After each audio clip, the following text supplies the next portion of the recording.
अस्सलामुअलैकुम नाज़रीन, प्रोग्राम दिन भर में खुश आमदेद। मैं हूँ आपकी मेज़बान माहम ज़ाहिर और मैं हूँ इमरान सनाउल्लाह। नाज़रीन, प्रोग्राम के आगाज़ में सबसे पहले बात करते हैं chief justice of Pakistan justice Qazi Faez Isa के एजाज़ में होने वाले फुल कोर्ट रेफरेंस की। तो chief justice of Pakistan justice Qazi Faez Isa के आज रिटायर होने से अदलिया की तारीख का एक अहद तमाम हो रहा है।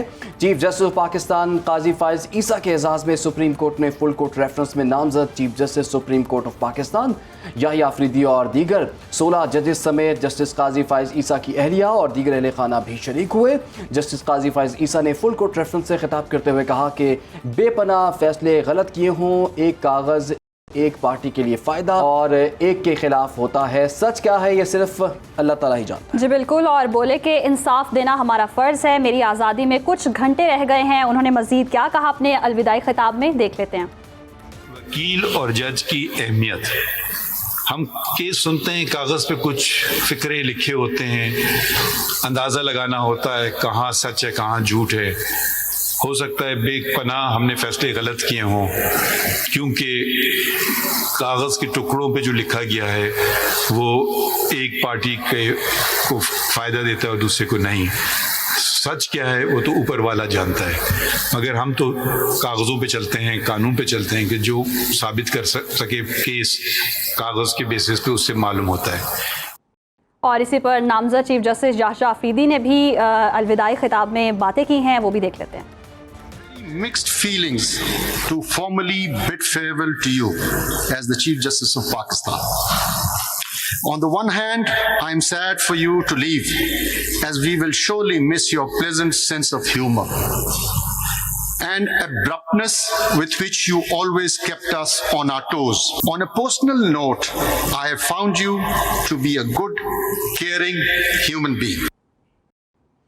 तो इसी तमाम तर मामले पर बात करने के लिए इस वक्त हमें ज्वाइन कर लिया है साबिक डिप्टी अटॉर्नी जनरल एडवोकेट राजा खालिद साहब ने। राजा खालिद साहब, आपके वक्त का बहुत शुक्रिया। Chief justice of Pakistan Qazi Faez ईसा वो आज रिटायर हो रहे हैं, कल नए चीफ जस्टिस अपने ओहदे का हलफ उठाएंगे। सबसे पहले तो ये बता दीजिए कि जस्टिस काजी फायज़ ईसा का दौर कैसा रहा आपकी नज़र में?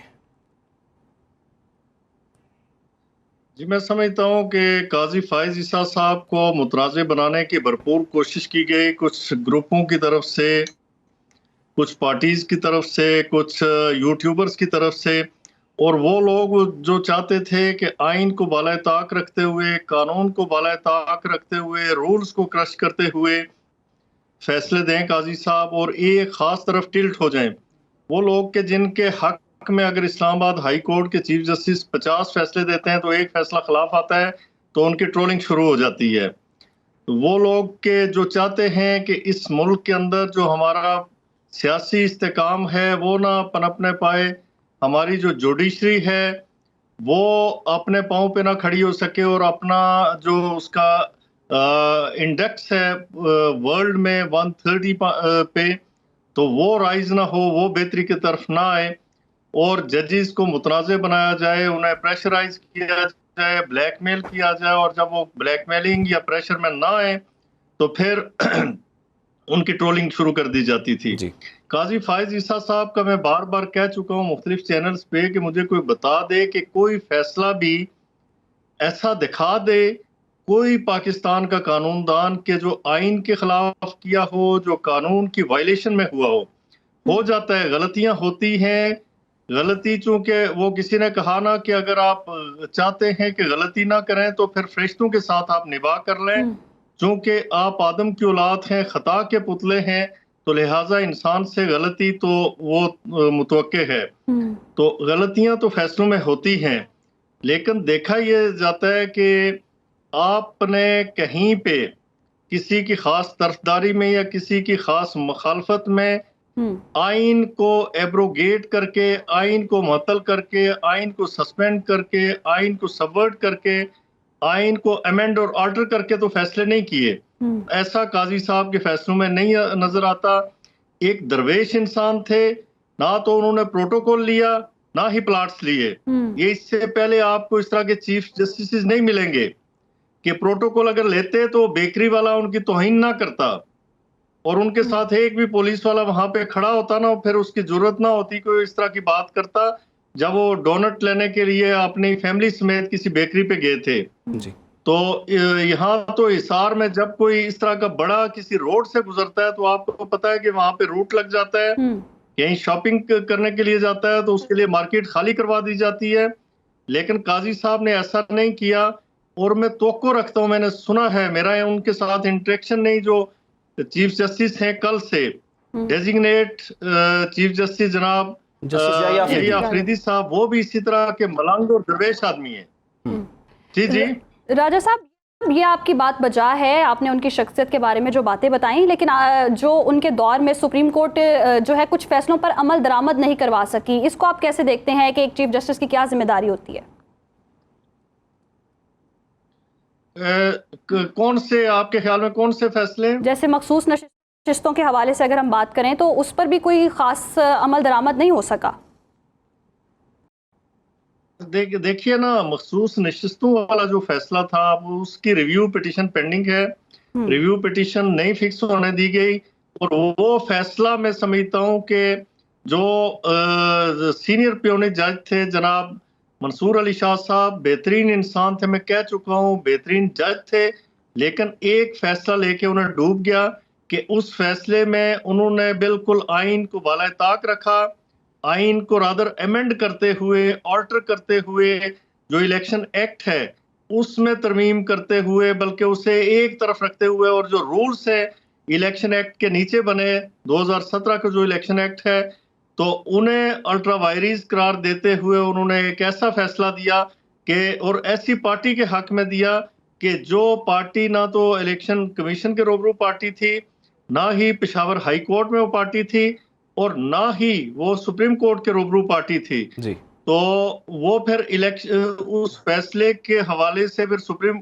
जो हमारी पार्लियामेंट है उसने एक लेजिस्लेशन भी की, और होता ये है कि सुप्रीम कोर्ट या कोर्ट के किसी फैसले को अंडू कर सकती है पार्लियामेंट, अगर वो समझे कि पहले तो ये है कि उसे रिव्यू किया जाना चाहिए, और वो रिव्यू हो जाएगा, मेरे ख्याल में वो जल्द रिव्यू हो जाएगा, वो सस्टेन नहीं कर पाएगा। रिव्यू जब होगा तो चीजें कुछ क्लियर हो जाएंगी, लेकिन राजा साहब ये बताइएगा, एक और आम मामला है वो है आईनी बेंचेस का, तो अगले हफ्ते से ये आईनी बेंचेस भी ऑपरेशनल हो जाएंगे, और इतलात के मुताबिक जो अदालतों के 40% केसेस जो कि आईनी बेंचेस से रिलेटेड हैं वो उनको ट्रांसफ़र हो जाएंगे, तो पेंडेंसी को हल करने के लिए, उसको कम करने के लिए जो है वो किस हद तक ये इफेक्टिव होंगे आईनी बेंचेस? मैं थोड़ा सा पहले ही अपनी बात में एक एडिशन कर लूं जी काजी साहब के हवाले से, कि आप देखें कि उस फर्द ने जब से वो 2009 या 10 में उनकी एलिवेशन हुई थी एज अ जज ऑफ बलूचिस्तान हाई कोर्ट, और फौरन वो चीफ जस्टिस भी बन गए थे, चूंकि उस वक्त वो कोर्ट खाली थी, तो 1 माह तक 1.5 माह तक उन्होंने अकेले काम किया। फिर वो सुप्रीम कोर्ट में आए तो उनका छुट्टियों का रिकॉर्ड देख लें कि यानी छुट्टियों में भी वो बंदा काम करता रहा, मुसलसल काम करता रहा। इसी तरह मैं देखता हूं कि आज मैं मिसाल दे देता हूं ताज़ा तरीन कि इस्लामाबाद हाई कोर्ट के एक जज हैं, गर्मियों की छुट्टियां आपको भी पता है अभी ख़त्म हुई हैं 9-10 सितंबर को, वो गर्मियों की छुट्टियां भी की, और उसके बाद 1 माह की छुट्टी, और मज़ीद 1 माह की छुट्टी उन्होंने कल ले ली। यानी ये सूरत हाल है, और वहाँ पे जो इस्लामाबाद हाई कोर्ट के चीफ जस्टिस हैं उनको अगर ले लें, चीफ जस्टिस अमूमन कम काम करते हैं, वो कहते हैं कि जी हमारे पास एडमिनिस्ट्रेटिव वर्क इतना है कि हम कोर्ट में बहुत कम काम कर पाते हैं, केसेस उनके पास कम फिक्स होते हैं, फैसले कम कर पाते हैं। लेकिन इस्लामाबाद हाई कोर्ट के चीफ जस्टिस ने सिर्फ 1 वीक की छुट्टी की। दूसरी तरफ जो उनके ब्रदर जजेस हैं उनकी कैफियत मैं आपको बता रहा हूँ, और जो परफॉर्मेंस इवेल्युएशन कमेटी बनाई गई है, मैं समझता हूँ कि वो इस हवाले से बहुत जबरदस्त इक़दाम है कि सारे जजों की परफॉर्मेंस, सारे जजों की जी इवैल्यूएशन होनी चाहिए, एहतसाब भी होना चाहिए, और परफॉर्मेंस भी देखी जानी चाहिए। प्रोग्राम में जी एक और अहम मौजू की बात कर लेते हैं। दहशतगर्दी के खिलाफ जी पाक फौज जो है सिक्योरिटी इदारे हैं मुतहरिक हैं। डेरा इस्माइल खान में FC चेक पोस्ट पर फितना अल खवारिज के दहशतगर्दों ने हमला करके 10 जवानों को शहीद कर दिया, जबकि हमले में 3 जख्मी भी हो गए हैं। तर्जुमान वजारत दाखिला की अगर बात की जाए तो उनके मुताबिक फितना खवारिज के दहशतगर्दों ने डेरा इस्माइल खान के इलाके दरनजंदा में जाम FC चेक पोस्ट पर रात की तारीकी में भारी हथियारों से हमला किया। खारजी दहशतगर्दों का बहादुरी से मुकाबला करते हुए FC के 10 जवान शहीद और इमरान 3 जख्मी हुए हैं। बिल्कुल, और सिक्योरिटी फोर्सेस अपनी जानों का नजराना पेश करके इस मुल्क की हिफाजत कर रही हैं। तर्जुमान के मुताबिक शहीद होने वाले जवानों ने जाने निछावर करके खवारजी दहशतगर्दों का चेक पोस्ट पर हमला नाकाम बनाया और शहीद होने वाले FC के 6 जवानों का ताल्लुक जनूबी वज़ीरिस्तान से है, जबकि 4 जवानों का ताल्लुक ज़िला कर्क से था। दूसरी जानिब एक और अहम मामला है जी, पाक सरजमीन पर अफगानिस्तान से लाए गए गैर मुल्की असलहे के इस्तेमाल के सबूत एक बार फिर अब मंजर आम पर आ गए हैं और बाजोड़ में इंटेलिजेंस ऑपरेशन में मारे गए 9 खवारिज से भारी मिकदार में गैर मुल्की असलहा बरामद हुआ है। बरामद किए गए असलहे में AK-47, AMD-65 और M4 और धमाका खेस मवाद इसमें शामिल है। इसी तरह शुमाली और जनूबी वज़ीरिस्तान में हलाक खवारिज से भी गैर मुल्की असलहा बरामद किया गया है और कलअदम TTP पाकिस्तान में दहशतगर्दी के लिए गैर मुल्की असलहा इस्तेमाल कर रही है। अमरीकी इनखला के बाद गैर मुल्की हथियारों ने कलअदम TTP को भी सरहद पार दहशतगर्दी में मदद दी थी। और इमरान, इसके साथ साथ दुनिया भर में अगर army chief of army staff general Asim Munir की अगर बात करते हैं तो उनका डंका बजने लगा है। अमरीकी सेंट्रल कमांड के जरीदे में army chief general Syed Asim Munir की कौमी खिदमात का एतराफ़ किया गया है। कॉम जरीदे ने बड़े अल्फाज में पाक army chief general Asim Munir को खिराज तहसीन भी पेश किया है और मजमून में लिखा गया है कि army chief general Asim Munir को ऐसे लीडर के तौर पर याद किया जाएगा जिनका अव्वलीन मकसद पाकिस्तान की सलामती है। इन्हीं मामलात पर हम बात करेंगे। इस वक्त में ज्वाइन कर लिया है माहिर कौमी सलामती उमूर सैयद मोहम्मद अली साहब ने। सैयद मोहम्मद अली साहब, आपके वक्त का बहुत शुक्रिया। एक तो दहशतगर्दी के वाक़यात में इजाफा और हम देख रहे हैं कि सिक्योरिटी फोर्सेस जो हैं अपनी जानों का नजराना पेश करके मुल्क की हिफाजत कर रही हैं। दूसरी जानिब एक और अहम मामला ये है कि जो असलहा इनसे मिल रहा है वो गैर मुल्की असलहा है, तो वो असलहा पाकिस्तान के ख़िलाफ़ सिक्योरिटी फोर्सेस के ख़िलाफ़ इस्तेमाल हो रहा है। कितनी ये खौफनाक बात है और इस हवाले से हमारी हिकमत अमली अब क्या होनी चाहिए? बहुत शुक्रिया जी। सबसे पहले तो मैं एक पाकिस्तानी की हैसियत से मैं बहुत ज़्यादा खराज अकीदत पेश करता हूँ उन अफसरों और जवानों को जो कि पाकिस्तान की सलामती के लिए रोज़ाना जो है बेशबहा कुर्बानियाँ दे रहे हैं और खून से पाकिस्तान की सलामती की आबियारी कर रहे हैं और दुश्मनों के सामने एक सीसा पलाई हुई दीवार भी हैं और किसी कुर्बानी से दरेग नहीं करते। दूसरी बात यह है कि बिल्कुल आपने ठीक कहा कि तकरीबन 3.5 साल कबल जब मगरबी अफवाज अफ़गानिस्तान से उनका इनखला हुआ था तो आप जानते हैं कि अपनी अफ़गानिस्तान में मौजूदगी के दौरान उन्होंने तकरीबन 18 अरब डॉलर से ज़्यादा मालियत का बहुत कीमती और जदीद तरीन असलहा यहाँ पे अफ़गान नेशनल आर्मी को रेज़ करने में लाए थे वो, और तकरीबन 4 लाख जो ये असलहे के मुख्तलिफ पीसेस थे उसमें से 3 लाख जो हैं वो अभी भी अफ़गानिस्तान में मौजूद हैं और ये वही असलहा है जो कि बदकिस्मती से अफ़गान तालिबान की हुकूमत आने के बाद जो दहशतगर्दी में मुलविस तंजीमें अफ़गानिस्तान से ऑपरेट कर रही हैं पाकिस्तान के ख़िलाफ़, खुसूसन TTP है, दाइश है, BLA है, BLF है, उनको ये खुले बंदों दस्तयाब है। और इसका एतराफ़ ये सिर्फ पाकिस्तान की बात नहीं, अक़वाम मुत्तहिदा भी कर चुकी है कि ये तंजीमें जो हैं दाइश, TTP और BLA अफ़गानिस्तान से ऑपरेट कर रही हैं और इनको वो तमाम तर सहूलतकारी और असलहा दस्तयाब है जो कि मगरबी फौजें सैयद मोहम्मद अली साहब, सबूत भी मिल गए हैं, शवाहिद भी मिल गए हैं, लेकिन इस पर हम ये देख रहे हैं कि अबूरी हुकूमत, अफगान अबूरी हुकूमत की जानिब से कोई ख़ास इंतजामात नहीं किए जा रहे, कोई हिकमत अमली नहीं अपनाई जा रही। बारहा उनको हम इस बारे में बता भी चुके हैं, तो उनकी जानिब से आप क्या देखते हैं, क्या हमारी जिम्मेदारी बनती है कि उनको भी अलर्ट किया जाए?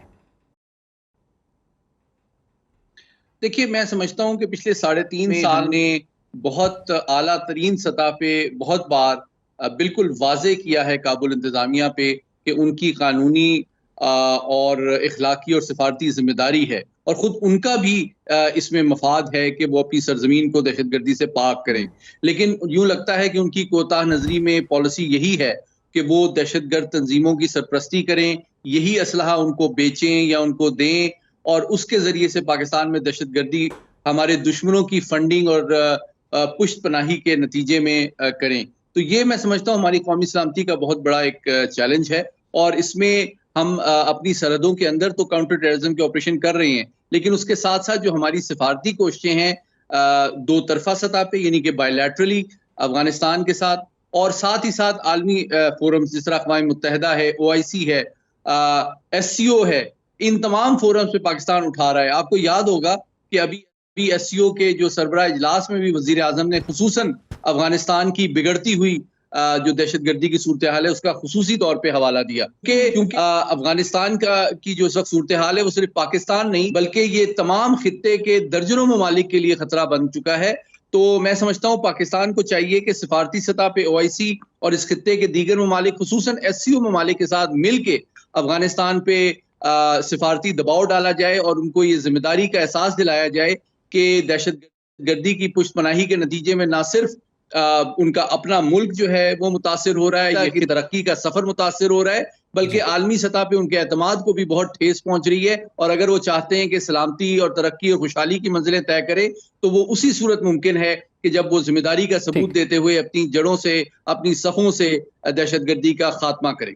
अच्छा सैयद मोहम्मद अली साहब, सेंटकॉम जरीदे ने एक मजमून जो शाया किया है और ख़ास तौर पर army chief general Nasir Munir को खिराज तहसीन इसमें पेश किया गया है। इस मजमून में जो लिखा गया है ख़ास तौर पर आर्मी चीफ के मुतालिक कितना सिग्निफिकेंट है सर ये? मुझे सेंटकॉम के हेडक्वार्टर जाने का इत्तेफाक हुआ है और मैं आपको बताऊं कि पूरा जो आप समझें कि पाकिस्तान से लेके मिस्र तक का जो खित्ता है उसके तमाम ममालिक अमेरिका के सेंटकॉम के एरिया ऑफ रिस्पॉन्सिबिलिटी में आते हैं। ये तकरीबन 35 से 36 ममालिक बनते हैं और इन तमाम ममालिक के साथ ईरान और अफगानिस्तान के अलावा बेशतर ममालिक के साथ यमन के अलावा अमेरिका का दिफाई ताउन है बहुत करीबी सतह पे। तो सेंटकॉम के जरीदे में पाक फौज के सरबराह की इतने वाज़े अंदाज में, मुदल्लिल अंदाज में जो तारीफ और तसनीफ है वो उससे ये साबित होता है कि उनकी जो पेशावराना सलाहियत है, उनकी जो ज़ीरक सोच है, उनकी जो दूर अंदेशी और तस्वीराती हिकमत अमली है, उसकी दुनिया की आलमी ताकतें और आलमी बरादरी भी मोतरफ है।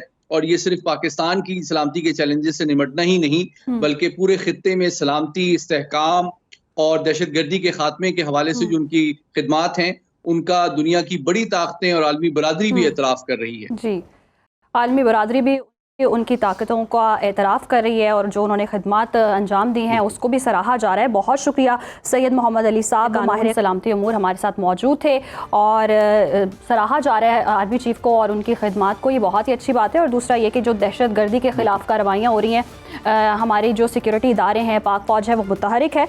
मज़ीद भी जो मौज़ूआत हैं हमारे प्रोग्राम में शामिल करेंगे, लेकिन इस ब्रेक के बाद।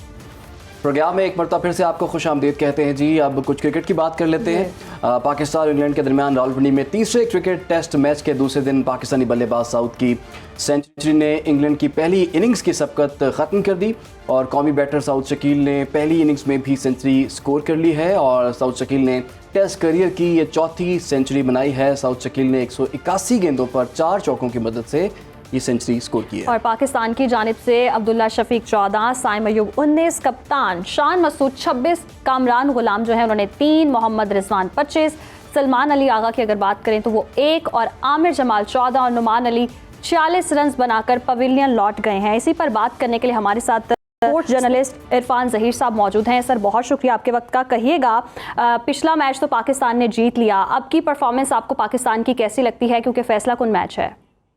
जी बिल्कुल, जो एक्सपेक्टेड था वही हुआ। स्पिनिंग जो अपना स्क्वायर टर्नर बनाया था उस पर ये एक्सपेक्टेड था कि पाकिस्तान बेहतर परफॉर्म करेगा और पाकिस्तान के चांसेस ज़्यादा हैं। अभी तक जो सो फार हम देख रहे हैं कि पाकिस्तानी बैटिंग ने भी अच्छी लीड ले ली है इस विकेट के ऊपर। 75 ऑल की जो आपकी लीड है वो बहुत ही रीजनेबल है और उसमें मेरा ख्याल है कि पाकिस्तानी जब सेकेंड इनिंग्स होगा कि ये टोटल कहीं भी 150 से ज़्यादा नहीं होना चाहिए, क्योंकि हम देख चुके हैं कि पाकिस्तान हमेशा फर्स्ट इनिंग लास्ट 3 ईयर से। और इस मैच के बारे से बात करें तो अभी बड़ी खुशाइन बात यह है कि अभी हमारी लीड भी है और 24 से 3 आउट हो चुके हैं। तो पाकिस्तान ने अब करना यही है कि जिस तरह लास्ट इनिंग्स के अंदर इस विकेट की पार्टनरशिप में थे और टोटल जी इरफान, हम आपको दुरुस्त तरीके से सुन नहीं पा रहे हैं। हम आपसे दोबारा राब्ता करने की कोशिश करते हैं। एक और अहम मौजू जी जिला उकाड़ा का है। तहसील दीपालपुर के शहर हवेली लखा के THQ अस्पताल में तिब्बी सहूलियात ना होने से शहरियों को मुश्किलात का सामना करना पड़ रहा है। अस्पताल में स्पेशलिस्ट डॉक्टर्स ना होने और अद्वियात की अदम फराहमी से दूर दराज से आने वाले मरीजों को भी मुश्किलात का सामना करना पड़ रहा है और इलाज की सहूलियात मुयस्सर न होने से मरीज दर बदर की ठोकरें खाने पर मजबूर हैं। हमारे नुमाइंदे वकास अहमद ने इस पर एक स्पेशल रिपोर्ट तैयार की है, ये रिपोर्ट देख लेते हैं। हवेली लखा THQ हॉस्पिटल में तिब्बी सहूलियात का फुकदान है। स्पेशलिस्ट डॉक्टर्स की अदम दस्तयाबी और अद्वियात हॉस्पिटल में मुहैया ना होने की वजह से शहर समेत दही इलाका जात से इलाज के लिए आने वाले मरीज दर बदर की ठोकरें खाने पर मजबूर हैं। 60 बेड पर मुश्तमिल THQ हॉस्पिटल में MLC और इंसुलिन समेत eye specialist doctor, dialysis centre, ultrasound, gynae specialist, X ray centre और ऑपरेशन जैसी दीगर अहम तिब्बी सहूलियात मुहैया ना होने की वजह से अक्सर मरीजों को प्राइवेट हॉस्पिटल या DHQ उकाड़ा में अपने मरीजों का महंगे दामों इलाज करवाना पड़ता है, जिस पर शहर समेत दीगर दही इलाका जात से आने वाले मरीज भी इंतहाई परेशानी का शिकार रहते हैं। सरकारी हॉस्पिटल में कोई सहूलत मौजूद नहीं है, इंसुलिन नहीं मिल रही, मरीज दर बदर ठोकरां खा रहे ने। जो मरीज आंदा है उन्हें रेफर कर दिता जाता उकाड़ा या लाहौर। इत्थे कोई डॉक्टर हेल्प नहीं करते। किसी का ब्लड प्रेशर लो होवे वो चेक नहीं करते, बुखार के इंजेक्शन दे देंगे। ये हॉस्पिटल के अंदर कोई मरीज़ों को सहूलत नहीं मिल रही। जो भी मरीज़ आता है अगे रैफर कर देते हैं, कोई उन्होंने रिलीफ नहीं मिल रहा। लिहाजा गवर्नमेंट से रिक्वेस्ट है भी इन्होंने सहूलत दी जाए आवाम जी। हवेली लखा हॉस्पिटल है, जो भी मरीज लैके आइए तो डॉक्टर नहीं मिलता जी। डॉक्टर मिल जाए तो दवाई नहीं मिलती ਤੇ ਜੀ ਮਿਹਰਬਾਨੀ ਕਰਕੇ ਤੇ ਸਹੂਲਤ ਦਿੱਤੀ ਜਾਵੇ। ਇੱਥੇ ਡਾਇਲਸਿਸ ਦੀ ਸਹੂਲਤ ਬਿਲਕੁਲ ਹੀ ਨਹੀਂ, ਜਿਹੜਾ ਕਿ 1 ਸਾਲ ਤੋਂ ਪ੍ਰੋਜੈਕਟ ਚੱਲ ਰਿਹਾ ਹੈ, ਜਿੰਦੇ ਤੇ ਮੇਰਾ ਖਿਆਲ ਹੈ ਵੀ ਕੰਮ ਹੀ ਨਹੀਂ ਹੋ ਰਿਹਾ। ਲਿਹਾਜ਼ਾ ਗਵਰਨਮੈਂਟ ਨੂੰ ਚਾਹੀਦਾ ਹੈ ਵੀ ਸਰਕਾਰੀ ਅਦਾਰਾ ਹੈ, ਗਰੀਬ ਲੋਕਾਂ ਵਾਸਤੇ ਬਿਹਤਰੀਨ ਅਦਾਰਾ ਹੈ, ਲਿਹਾਜ਼ਾ ਇਹਦੇ ਤੇ ਗੌਰ ਕੀਤਾ ਜਾਏ ਤਾਂ ਕਿ ਗਰੀਬ ਆਦਮੀ ਨੂੰ ਸਹੂਲਤਾਂ ਮੁਯੱਸਰ ਹੋਣ। ਇੱਥੇ ਜਗ੍ਹਾ ਥੋੜੀ ਹੈਗੀ, ਇੱਕ ਬੈੱਡ ਦੇ ਉੱਤੇ 2-2 3-3 ਬੱਚੇ ਹੈ। ਗਵਰਨਮੈਂਟ ਚਾਹੀਦਾ ਕਿ ਸਾਡੀ ਦਰਖਾਸਤ ਹੈ ਗਵਰਨਮੈਂਟ ਅੱਗੇ 2-4 ਕਮਰੇ ਇੱਥੇ ਹੋਰ ਬਣਵਾ ਦੇਣ। जी यहाँ पे हमारे वही लिखा THQ की एमरजेंसी में अराउंड रोज़ाना तकरीबन 500+ पेशेंट आते हैं, फिर जिनको हम यहाँ पे डील करते हैं और जो रेफ़र वाले होते हैं फिर उनको हम रेफ़र कर देते हैं आगे अपने DHQ लेवल पे। तो हम कोशिश करते हैं कि यहाँ पे ज़्यादा से ज़्यादा लोगों को इंडोर यहाँ पे फैसिलिटेट करें, लेकिन उसमें भी बाज़ औक़ात अगर कोई सीरियस मरीज़ हो, उसको ज़्यादा स्पेशलाइज्ड केयर की ज़रूरत हो, तो उसके लिए हमें उनको आगे लाहौर या किसी भी बड़े टर्शियरी केयर अस्पताल में रेफ़र करना पड़ता है। हमारे पास 70 to 80 पेशेंट डेली एडमिट होते हैं, तो इसके हवाले से हमें LI का हमने रिक्वेस्ट भी फॉरवर्ड की हुई है, हमें एक मदर एंड चाइल्ड ब्लॉक बना के दिया जाए, जिसमें हमारे पास लाइक अभी हमारा जो चिल्ड्रन वार्ड है वो 10 बेड पर 11 बेड पर मुश्तमिल है, लेकिन हमारे पास जो बेड पेशेंट एडमिशन है वो लाइक 15 से 20, 25, 30 वो डेली के एडमिशन है हमारे पास बच्चों के। हम इमरजेंसीज को भी देख रहे हैं। हम जनरल OPD जो हमारा वो भी होता है मॉर्निंग टाइम पे, मेडिसिन का OPD, सर्जरी का OPD, पीड्स का।